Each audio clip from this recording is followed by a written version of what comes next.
It's just about learning. We should have the best in English for Shleim if everyone that needs. We're holding on top of the top word of the. I'm a Rava. Rava Manala. 6a. Rava says, "Nes be a mission. Bisaska by Amamim." If someone dies on the first day of Yom Tov, so you should get non-Jews to take care of the Kura. What do they need? They need to tachrichim. They need to dig a hole. You get non-Jews to do that. You can tell a non-Jew, even though you're not supposed to tell a non-Jew, that's a rabbinic violation. But because of kavod abrius, respect for the body, so you can tell a non-Jew. Maybe Yom Tov Sheni. What about the second day Yom Tov? We had a whole discussion.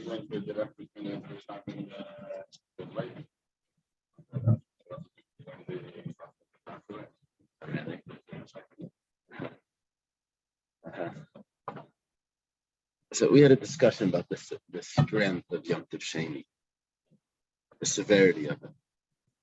Is it a doubt or not? Is it just a minute? So Rava says, "Maybe Yom Tov Sheni Saska by Yisrael." That even a Jew can violate Yom Tov Sheni doing malachas, real malachas, digging and to take care of kavod abrius.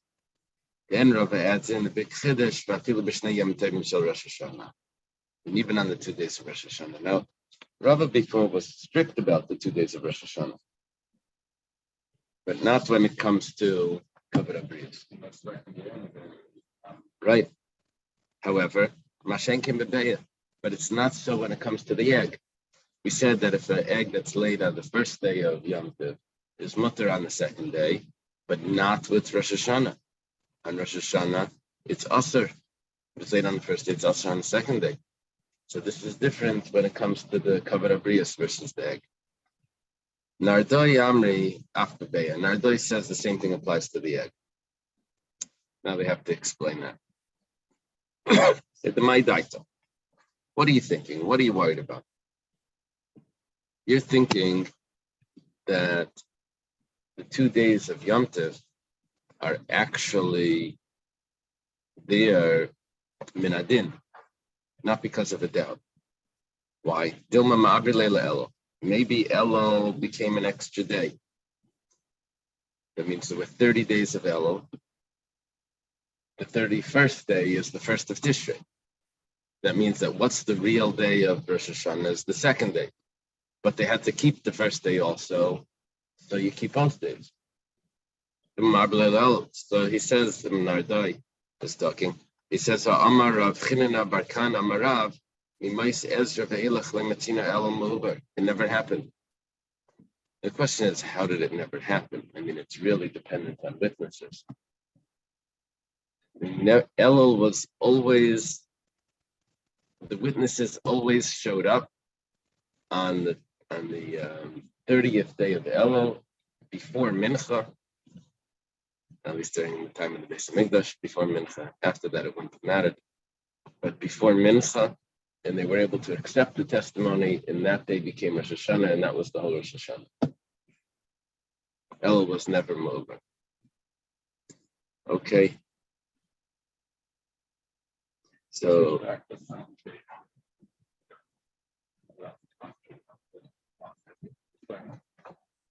after the well, okay, right. Was it oh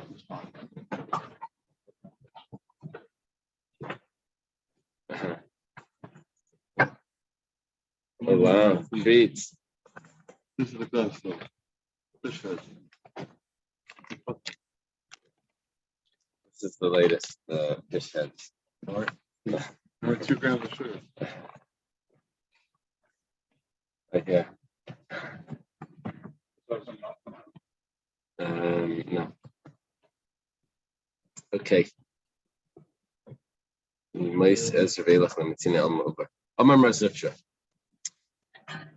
Okay. we learned that the second day Yom Tov, you can be lenient when it comes to a burial, that even a Jewish person could do it on the second day Yom Tov, even the second day Rosh Hashanah. Marzutra says, it wasn't clear what Rava was saying. Did Rava mean that the person died on the second day? Or did Rava mean that the burial is taking place on the second day and he died before? So Marzutra comes along and says that when Rava says the second day is acceptable for a Jew to perform those activities, second day Yom Tov, that's because he died on the first day and now it's already delayed. And you don't want the body to sit like that. But if he died on the second day, it can still wait. It's not as urgent. Ravashi says, even if he died on the second day, you still don't have the body weight. Those it's the first day, it just died. But you can allow to take care of it on the second day because the second day of Yom Tov doesn't have the severity of Yom Tov. Look at what he says. My timer. Yom Tov sheni legabi meis kechol shabi rabbanon. The second day of Yom Tov, when it comes to a corpse, is considered like a regular weekday. There's really no reason to be strict. Afilo lemegas leglima lemegas layasa. He adds in, even when it comes to cutting cloth, and when it comes to cutting myrtle branches, which both of those are totally unnecessary. Well, the cloth, Rashi points out, we're not dealing with tachrichim, because tachrichim is necessary. We're dealing with myrtle branches and cloth that is not necessary. Extra cloth. Could be. Okay. Do you have a source for that?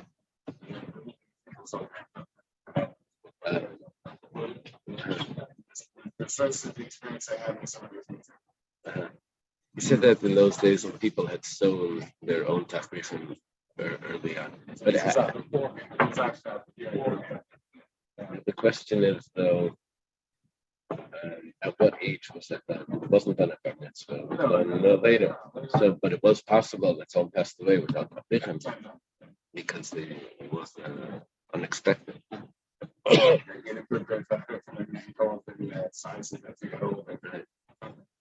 it to the tailor. Ravina adds in,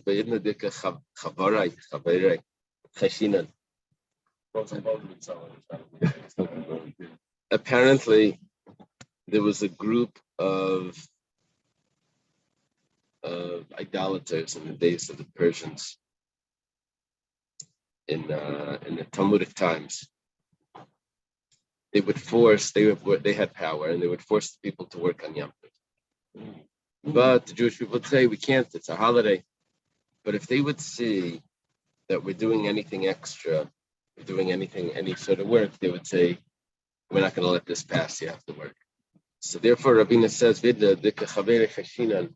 have a concern of being lenient when it comes to the second day Yom Tov. If we're gonna actually do work even for a burial, they're gonna jump in and say, "Aha, it's not really that strict," and then you're gonna have to work on Yom Tov. So we have to show that it's very strict.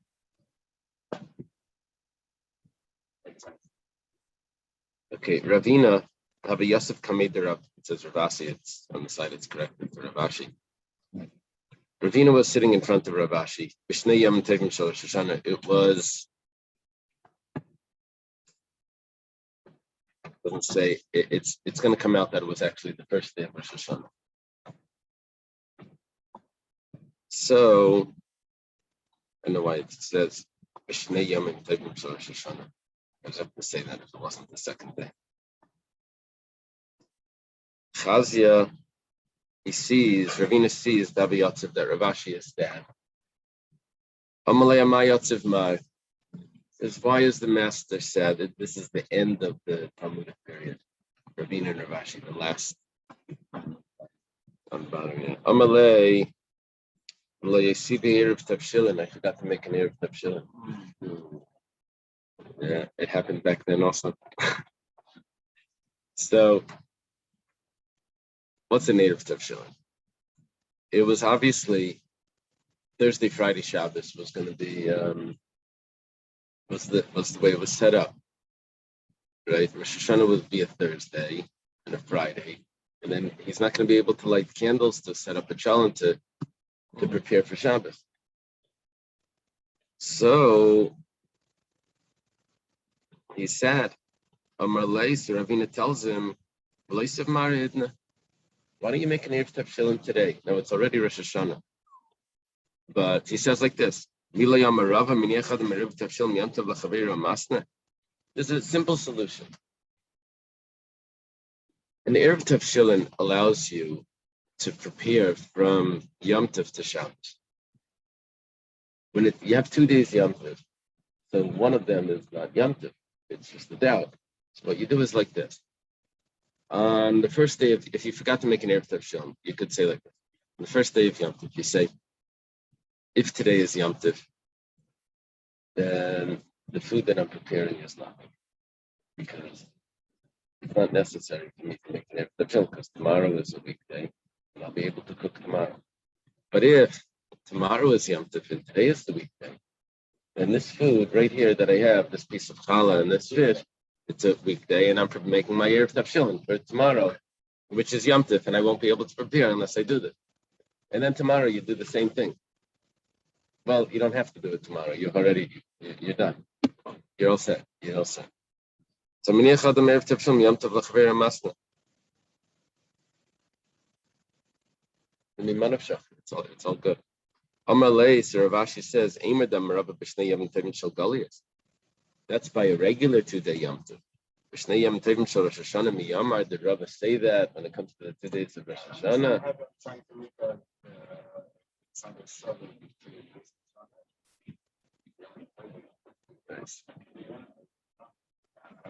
That was a little bit unclear. But you're right. According to Rabba, was much more strict when it came to the 2 days of Rosh Hashanah.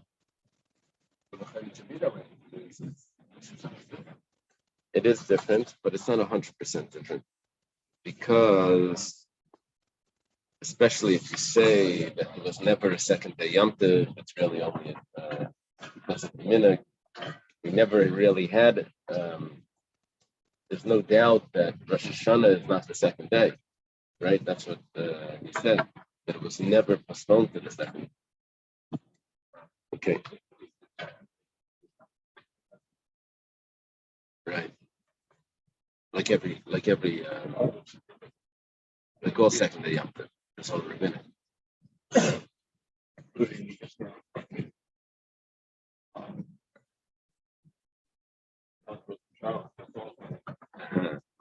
Right.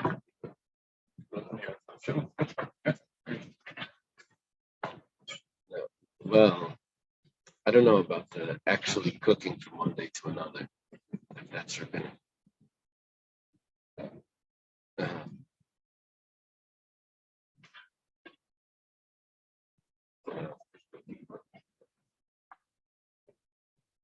I don't know. It says Malacha Shayasa.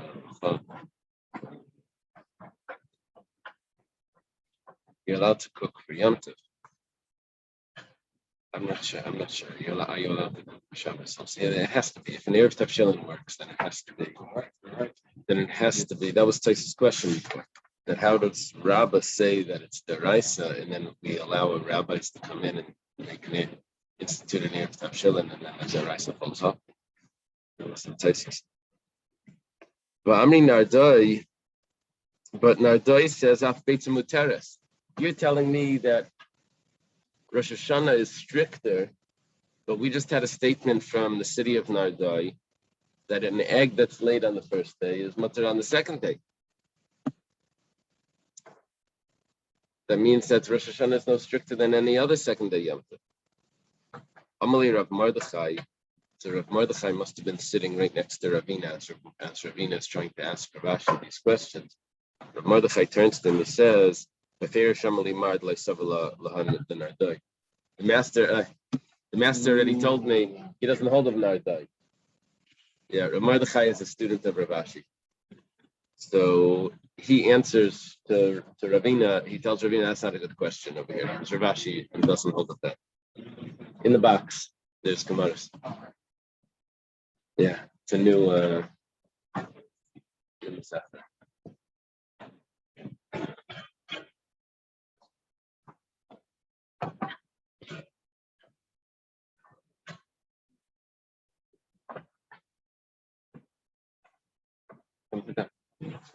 Yeah, that's just the trophy. Put it on your chair. Okay. Itzmar. We have a statement. See, this is a little different than the egg that was laid on Yom Tov. This is a chick that hatched on Yom Tov. We mentioned this before. We've mentioned this, but here's where the sukkah is. The chick hatched on Yom Tov. So Rav Marasa Shmuel became Rabbi Yechon Amar Mutter. So it's basically a machlekes Rav and Shmuel. And some say it's a machlekes Rav and Rabbi Yechon. Rav Marasa, Rav says that you can't shech that chicken on Yom Tov because it's muktzah. Muktzah. Why is it muktzah? Because when Yom Tov came in, there was an egg that was laying here on the counter, laying in the coop, and the chicken was sitting on it possibly, and the hen, and I couldn't eat that egg. If I would have cracked open the egg, it would have been not just a blood spot; it would have been a sheretz inside. It would be totally forbidden. So when Yom Tov comes in, the egg was muktzah. Now the egg hatched. So now I could shecht it. But so what? When Yom Tov came in, it was muktzah. It remains muktzah. Shmuel became Rabbi Yechon Amar Mutter, Hayol Mater Atzim B'Shchita. Says, look, it used to be trei. How did it become kosher? Well, because it hatched, it becomes kosher. So if its status changes, that it could become kosher, so its status changes also that it's not muktzah. It's not really a comparison, but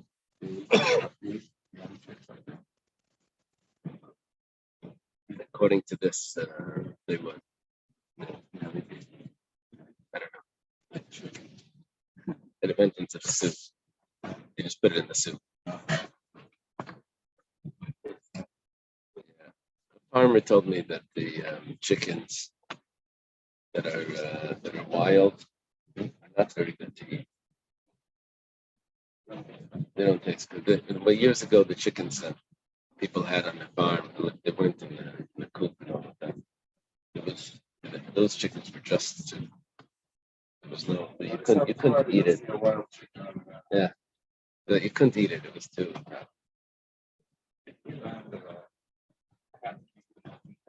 Yeah. That's going to come up. That's the opinion of Rebbelos Ben Yaakov, which we're ignoring right now. Did we learn? All combined. Did we not learn that chickens cannot be shechted on the first day? No, because when I'm listening online and you ask a question. Oh, I answer. I never asked you. Hear the question. Thank you so much. I'm not teasing. They joked about the yeshiva bucket. The yeshiva bucket. He's learning. He says, I just thought of the greatest answer. Now I have to figure out the question. Okay. So this machlekes here. Machlekes Rav and Rabbi Yechon, Rav and Shmuel. What happened on Yom Tov to the chicken that was just laid that day? Does it become mutter to shecht it? On Yom Tov you can shecht. On Yom Tov you can cook. On Yom Tov you can shecht. Amri la Rav Kana Rav Asi la Rav.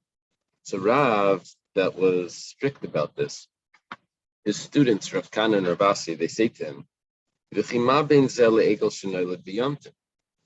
why are you making a big deal about this chicken that hatched Let's say a calf is born on Yom Tov. Can you shech that calf?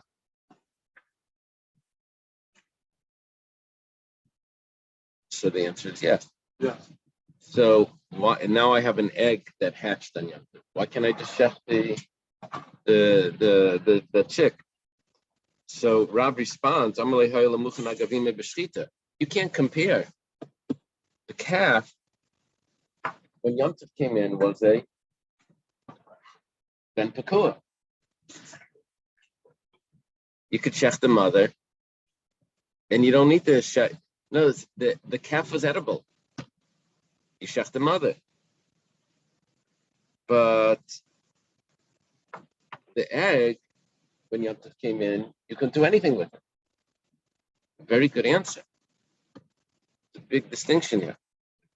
The egg was inedible. So Well, I thought the other day you said you could swallow it. yeah, but this is an egg that's developing into a chick. I thought you said the egg developed the day before the child. No, that is when an egg is laid. It's developed. It takes 24 hours for it to come in development until it comes out. It was completed yesterday, and then it comes out today.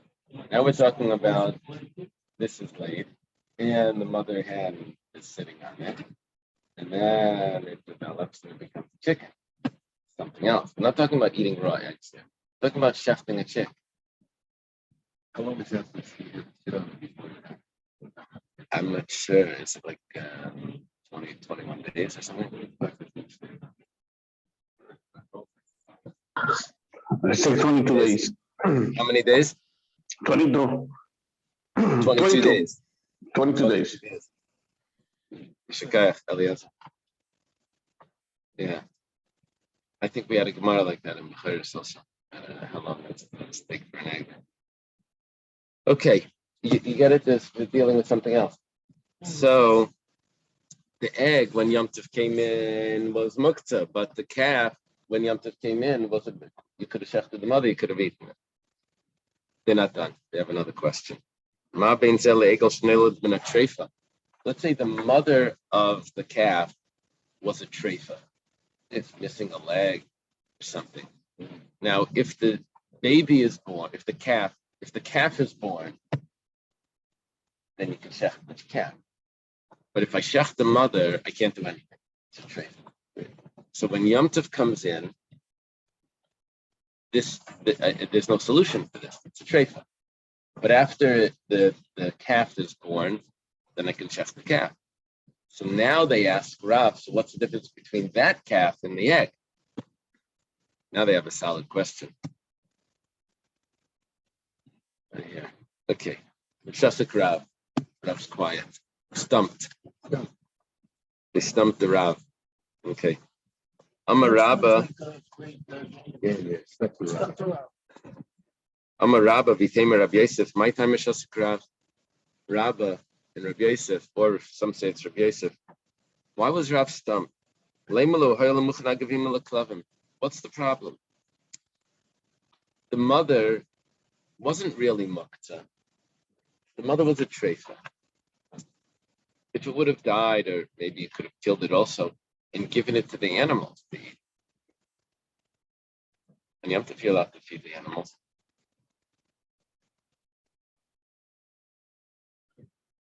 So it's edible to the animals, even the mother. Now we have to, what were we comparing this to? To the egg. Apparently animals don't eat eggs that are chicks in them that aren't hatched yet. Yeah, they're finicky about that. But the nevela, a dead carcass that they would eat. So why was Rav stumped? There's a big difference. This is fit for animals. That's not fit for animals. And on Yom Tov, it would make it not muktzah. Amalei Abaya. Abaya says to Rava, to Rabba, or to Rav Yosef. Both of them are his teachers. Just 1 second. He asking a question on Rav. Rav could have responded. He says, Hashda muchan ladam lev muchan leklab. It doesn't work like that. He says that food that's fit for humans is not considered fit for animals. How does this work? It says like this. There's a Mishnah. According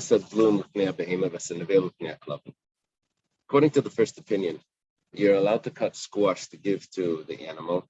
It's gourds, even though it's a lot of hard work to cut this raw gourd, pumpkins. But another thing you're allowed to do is you're allowed to cut up a carcass to give to an animal. We're talking about on Yom Tov.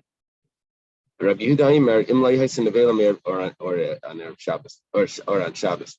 Rabbi Yehuda Imer, Imlai Haisin Nevelam Erev Shabbos, Asrul Pishenim and Amucha. Rabbi Yehuda's opinion is that if it died on Shabbos, you can't cut it up and give it to the animals. Because when Shabbos came in, it wasn't fit for the animals. This is muktzah. That means, why was it not fit for the animals? Because this was designated as human food, not animal food. Now that it died, now it becomes animal food. So regarding animals, this was muktzah. This was never designated for animals. This is considered muktzah when it comes to animals. So what Abaye is claiming is like this, that if you say that food that's prepared for man, that's designated for man, is muktzah for animals, because you would never serve human food to animals. So let's go the other way. Muchan l'klavim avi muchan la'adam. Food that's for animals is now going to be considered not muktzah for man. What he's referring to is the mother is a treifa. The calf is a regular animal, but it wasn't born yet. So when Shabbos came in, it was food for animals.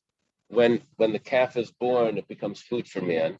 You're going to tell me that it's going to be considered not muktzah, that it's going to be considered human food? That was animal food. It wasn't designated. It should be when it comes to humans, it should be considered muktzah.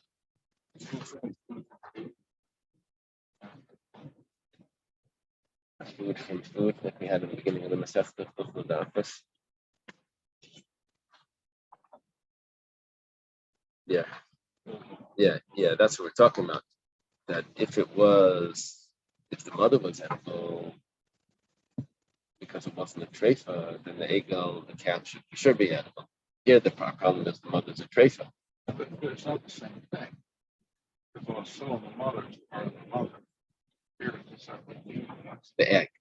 Yeah, once it's born, once it comes out. It's a separate thing. The calf is a separate thing. Anything inside an animal is part of the animal. Right.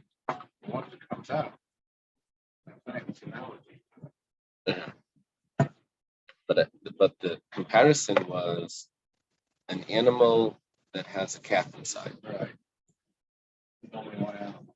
And right now it's one animal. When the calf is born, Rav holds that it's mutter to eat that animal, even though the mother had a problem because it was a treifa. Now we're comparing that to the egg. The egg, when Yom Tov comes in, was not hatched. Right. And on Yom Tov, it hatches. Rav says he can't eat it. He's well, like both of them, I couldn't eat it originally when it came in.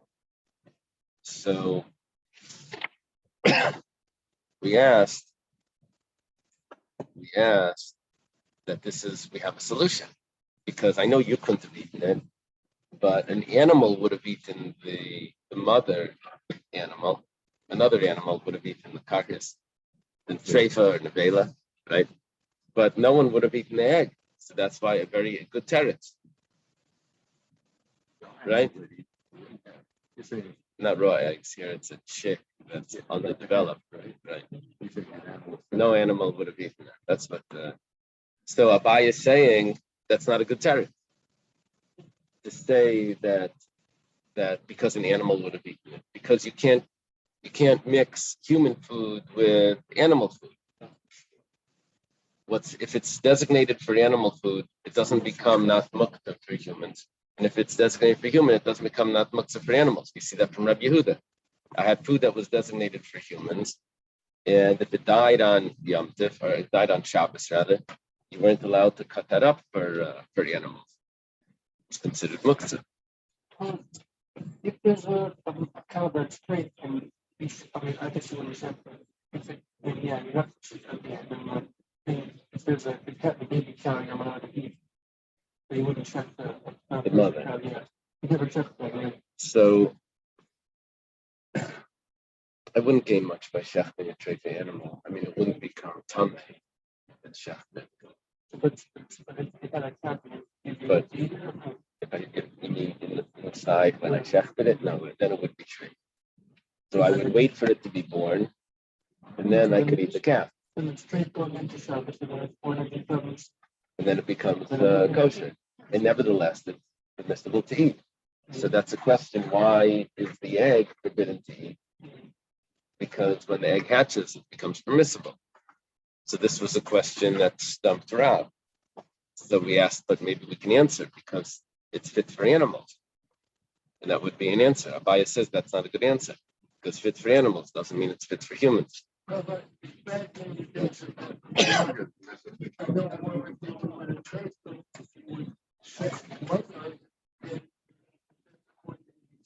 Right. So why couldn't we answer this question with special because you survived nothing to anybody until something. Mother, Mother, you have to shut actually, if you chef the trait mother, you can't eat the baby because it's all considered trait. Whoops, I retract Yeah, that so question. that would be the problem. Okay. That's actually the issue that they're posing to Rav. Okay. Amarlei Ein Muchan La'adam in. You have to probably read that as in. Muchan La'adam La'yavim Muchan La'klav. Human food is not animal food. The Ma'idachazal Le'enish Le'shadal Le'klav. Rabbi Yehuda's right. If that was an animal that could have been shechted, then it's not considered animal food because it could have been human food. However, muchan leklavim having muchan ladam. Animal food is still considered human food. Why? The daita dinish akol midi dechazilei, because a person, his intention is on anything that he could benefit from. So, even though when Shabbos comes in, the food that's fit for humans and then becomes fit for animals is considered muktzah because it was never fit for animals when Shabbos came in. It's human food. But when it goes the other way, food that was animal food when Shabbos comes in is still considered human food if something switches. Why? Because the person's intention is, even on the calf that's inside the tray from mother, he says, well, maybe I'll still be able to get some benefit from this. If it's born, I'll still be able to eat it. So his intention is on any sort of benefit that he could get. Okay. It does. But his intention is that the calf is going to be born and I'll be able still to get something from it. Yeah. To salvage whatever you can. Tanya Cup.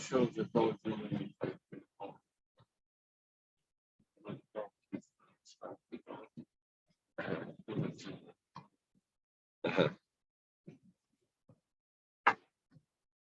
Well, I think that they would never give human food to them. Would have to be. Also, they didn't treat dogs the way we treat dogs. Caesar's way. The dogs lived outside. They weren't like he had friends. They did work.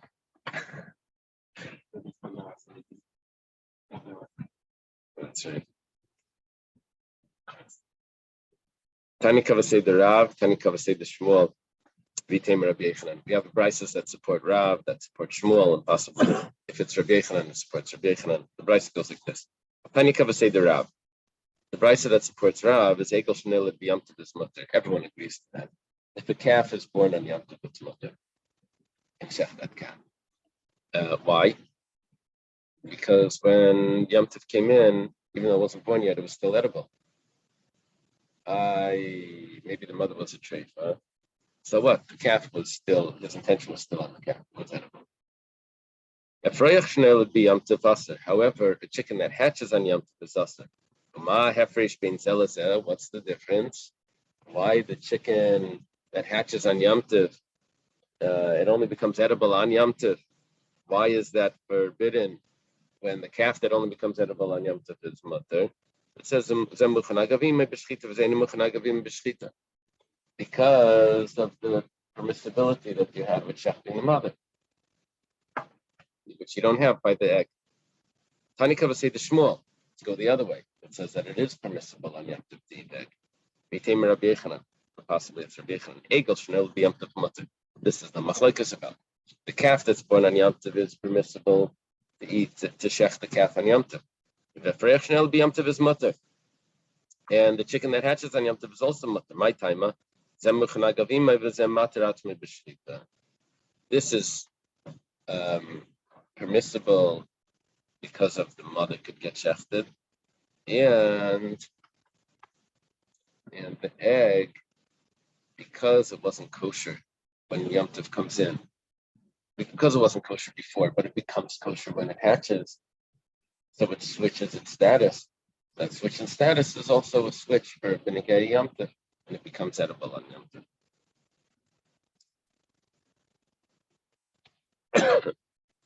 Okay.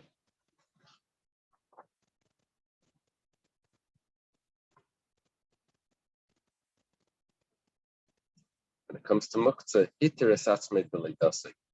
It's a migu. Migu to iskin laha. That's what Rashi says. Migu, just as, not migu as in believe. Just as it becomes permissible to get shechted, status changes. So too, that drags along with it also a permissibility to get to be shechted on Yom Tov. Itana Rabbanon. Freiach Shnei will be Yom Tov aser. This is what we mentioned before. If an egg hatches on Yom Tov, it's also to shech. That's a brisa that would support Rav, right? Rabbi Elazar ben Yaakov says, not only is it asr on Yom Tov, it's even asr on a weekday. Its eyes hasn't opened yet. It takes about a day for it to open its eyes. You can't shech a chick on the first day it's born. Kaman Azla Hadatanya. Like whom does it go? The following brisa. To all the creeping creatures that are on the earth, you're not allowed to eat. That's coming to include birds that haven't opened their eyes yet because they just hatched. Who does that fit with? Come on, Rabbi Elazar ben Yaakov. That's exactly Rabbi Elazar ben Yaakov's opinion. Excellent. Amar Rav Huna Amar Rav. Rav Huna says in the name of his teacher Rav. Rav Huna is a major student of Rav. Beitza Daf Nigmara. An egg, when it's laid, when it comes out, it's completed. What does he mean to say? Maybe he's telling me something very interesting. That only after an egg is laid is it permissible to eat with milk. But the egg, while it's still inside, is fleshing. You want to have scrambled, you want to have an omelet with cheese, that would need to be the egg that's laid already. But not if you shechted a chicken, you open it up, oh my gosh, there's an egg here. Let's put this together with the other eggs. It's for breakfast. Can't do that. Maybe that's what he's saying. The problem is, and what would that mean? Haba me'ima. But if it's still inside, then it would be forbidden to eat with milk. But we have a brisa. So when shechted chicken opens it up, he finds inside eggs. You're allowed to eat them with milk. No, chickens have eggs. And when you make eggs, no. If I add, if I add milk to the egg, right? So if that's the case, we need another pshat over here.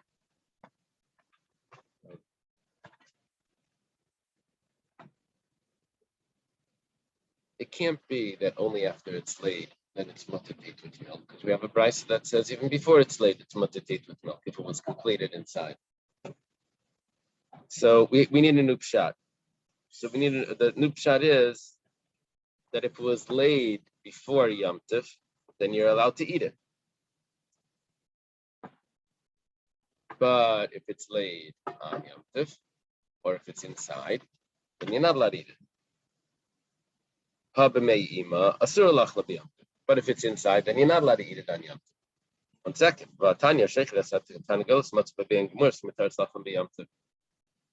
What's the problem? You shechted a chicken, you open it up, you're allowed to eat it on everything that's inside that chicken you can eat on Yom Tov. So the eggs also. So what does he mean? What did Rav mean, or in the name of Rav, that it becomes completed when it's laid? Like what halacha switched over there when it's laid? You're talking about fleishik? That doesn't switch when it's laid. It's already a part of inside.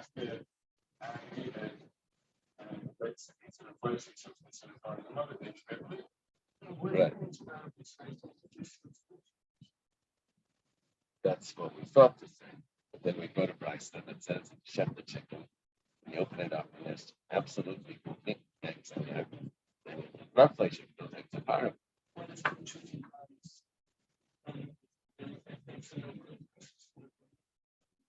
It depends probably which stage it is. At a certain stage of development, it's not considered part of the mother, even if it's inside and it's considered, right? If it's considered part of, no, if it's, let's say inside there's eggs inside that have shell. If it has the shell, then it should be part of it, right?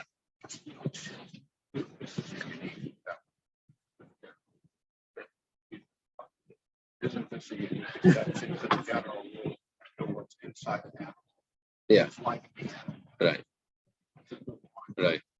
Right. Do you remember this? Remember in I forget which simon it was. Not Kavala.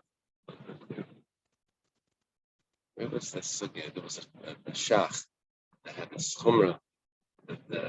We don't eat anything from inside. We consider everything fleishik, even if it has a shell. It brings the minhag of the women or something. Okay.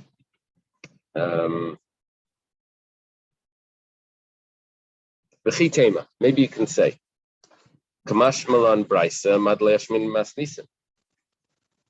We just created a problem, but it could be that problem is actually a machlokes. So you threw at us an opinion that we don't actually hold up.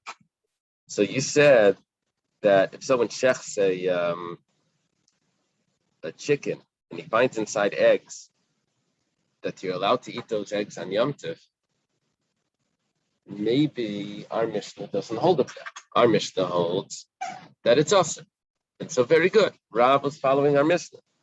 The problem is Hanami Tanina. But it's not so, because it was also taught Be'eshinol de Yom Tov, an egg that's laid on Yom Tov, Beishama Aimim Teichal, Beisham, this is our Mishnah, by the way. Beishama says you can eat it. Beisil Aimim Teichal. Beisil says you can't eat it. Okay. So what does that tell me about the egg that's inside? Well, where's the machlekes Beishama and Beisil only if it was laid?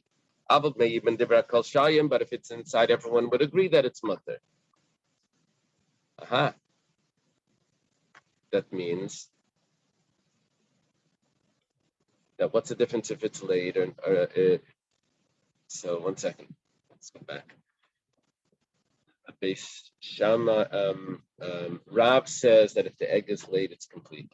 It's completed. What are we talking about? That if it would be inside, that if it's laid before Yom Tov, then it would be mutter. But if it's laid on Yom Tov, then it would be aser. But if you shecht it inside, it should also be aser. That's what we're thinking. If you would shecht it and it wouldn't be laid yet, it would be aser. So the problem is we had a brisa that says that it's mutter if you shecht it and it's inside. Well, maybe the Brisa argues with our Mishnah. Turns out that no. Beis Hillel in our Mishnah says it's only usher because it was laid. Inside sounds like it would be mutter. Maybe you'd say Beis Hillel afilu b'meim and nami asri. Maybe Beis Hillel also holds its usher even inside. So why didn't they say so when the Mishnah says an egg that's laid on Yom Tov? B'haidik tani nalda, in this that it said that it was laid on Yom Tov is usher. Like diacha keichan the Beis Shammai. Afilu b'nalda nami sharu. Maybe it's just coming to tell you Beis Hillel really holds its usher even if it's inside, because it was completed on Yom Tov, or Shabbos before Yom Tov, or whatever the case is. But, so why do we say the egg that's laid is usher, if it's usher even before it's laid? Because we're trying to tell you that Beis Shammai allows it. The problem is we have a Brisa, the Brisa that says that if you find eggs inside, you're allowed to eat them on Yom Tov. Mani, whose opinion is that? It's no one's opinion. Beis Hillel says it's usher. Beis Shammai doesn't have to tell me if it's inside it's mutter, because Beis Shammai holds even if it's late it's mutter. Late on Yom Tov. So we have a price that doesn't fit with anyone. It must be, based on this, that this price is the opinion of Beis Hillel. And Beis Hillel makes a difference between if it's laid, then it becomes usher, but if it's inside, it's mutter. That leaves us with a problem.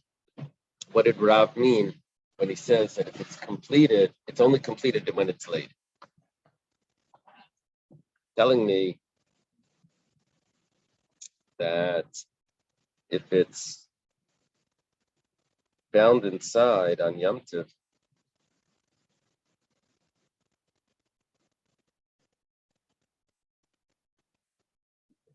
it would be usher. And that's not so. It's found inside on Yom Tov. It's actually mutter.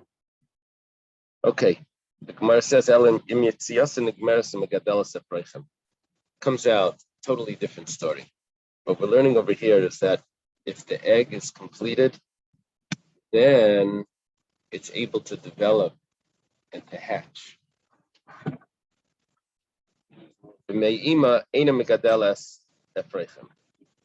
But let's say there's an egg. Let's say you shechted the mother. You take out the egg that seems to be fully developed, it just wasn't laid yet. And then it gets fertilized. Or maybe it's fertilized before. I don't know when it's fertilized. And then you want it, you put it in the incubator, you want it to develop. It's not going to, that egg is not going to develop because it wasn't fully developed. The Gemara says, this is a scientific thing. This is not a halacha. What's the halacha here? The halacha is lemekach memka. If you're trying to sell eggs and you sell someone an egg that's never going to develop, he says, someone says, Beya de Pachia Laman, who has eggs from a living chicken, a living hen?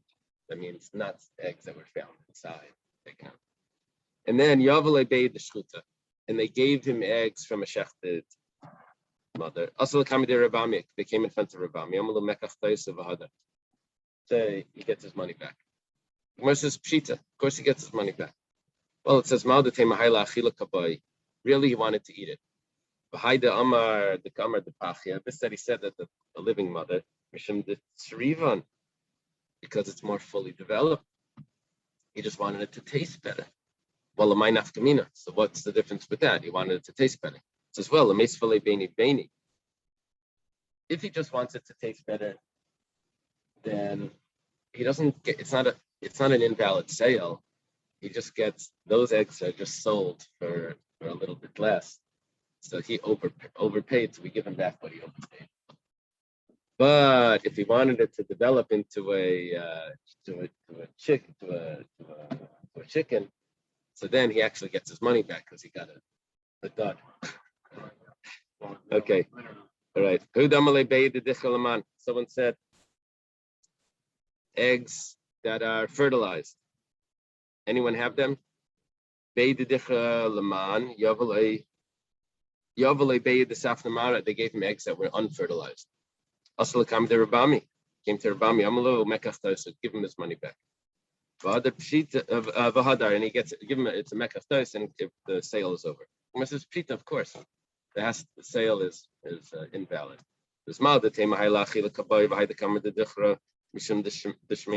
Maybe he really wanted to eat it. So why do you want a fertilized egg? He thinks it's healthier, it's better. Okay. We'll leave it right there by the same. Thank you, Rabbi. Good Yom Tov. What's the plan for Rosh Yitzhak Hashanah? Yur. For To Rosh Hashanah, everyone. I mean, for Rosh Hashanah, I'm going to be